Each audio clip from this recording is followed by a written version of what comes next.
Good morning to all. 2 days we have discussed about the structure of a skeletal muscle.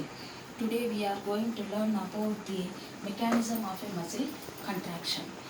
Instead of going to the topic, first we recall the terms what you studied in 2 days.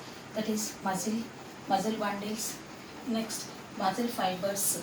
In that muscle fibers, sarcolemma, sarcoplasm, sarcoplasmic reticulum. Then myofibrils, light band, I band, isotropic band, dark band, anisotropic band. Then actin, light band contain actin, dark band contain myosin. In actin we come across troponin, tropomyosin, and that of the myosin. Yes, in that we see the I band, A band, actin filament connected to that of the Z line. Next M line, dark filaments connected to that of the M line.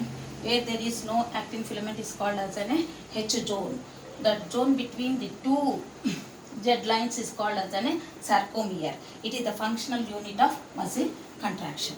Next we go into the topic muscle contraction. The contraction of the muscle is said by a theory known as a sliding filament theory. It was given by Hansen and Huxley. It states that the actin filaments will be slide over the myosin filaments. This mechanism of muscle contraction can be studied in subheadings: excitation of the muscle, then cross bridge formation, third one is power stroke, next recovery stroke and the realization. First we will see the excitation of the muscle fiber. The nerve impulse comes from the central nervous system as a motor impulse. Yes, muscle contraction, the muscle can be excited. Muscle contraction will be stored from the motor impulse which comes from the CNS, central nervous system, as a nerve impulse. As a nerve impulse by a motor neuron. Yes, this motor BCNS releases acetylcholine at neuromuscular junction. Neuromuscular junction. Acetylcholine, ACH, acetylcholine at neuromuscular junction. That is motor neuron, CNS, neuromuscular nerve impulse starts from the CNS and reach the neuromuscular junction and releases acetylcholine. This acetylcholine will releases action potential on the sarcolemma. It spreads to that of the triad system through the T tubule, that you know T tubule, triad system of the T tubule, and activates the sarcoplasmic reticulum to release the calcium ion. First we will see this is a resting stage.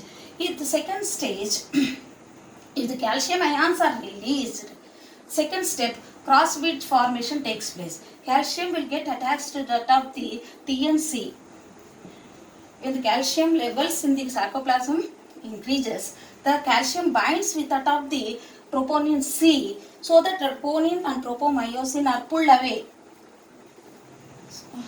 Let them open for the active sites, so that by utilizing energy by the ATP, myosin heads will be bind with that of the active sites, forming an cross arms. This is a cross bridge formation. That understood. Then third one, this when the cross arms are formed, these cross arms pull away the actin filaments, pull inwards, so that the sarcomeres are also pulled inwards.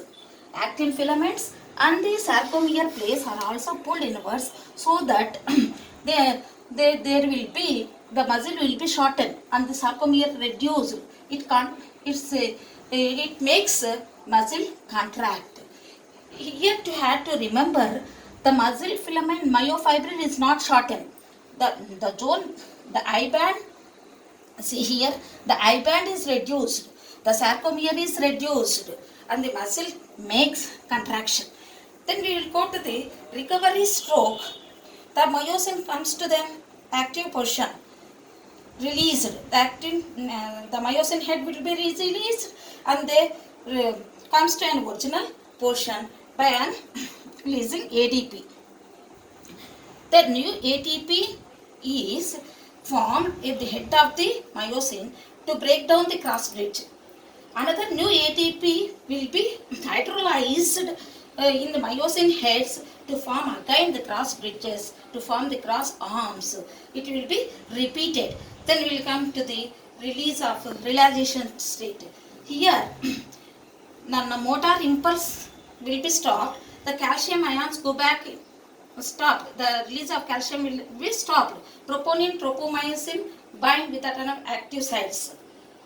Yes, this is a steps involved in the muscle contraction. Will be seen in 4 headings: excitation, cross bridges, power stroke, then recovery stroke. Then we will come across the Coris cycle. Muscle repeated contraction of the muscle causes muscle fatigue due to the accumulation of the lactic acid, where the muscle contraction stopped temporarily. This Coris cycle, due to the repeated muscle contraction, the lactic acid is formed by an anaerobic respiration. This lactic acid is formed from the glucose. It will be a little form of the lactic acid is oxidized, and major amount will be carried to the liver by blood. This two-way of reaching this is called liver and the muscle is called as an Cori cycle. Then we will see the muscle fiber. This muscle fiber contain a oxygen storing pigment called as a myoglobin. If myoglobin is high, it is called as a red fibers. If myoglobin content is low, it is called as an white fibers. Yes, thank you. With this we have completed the structure of a skeletal muscle and the mechanism of muscle contraction.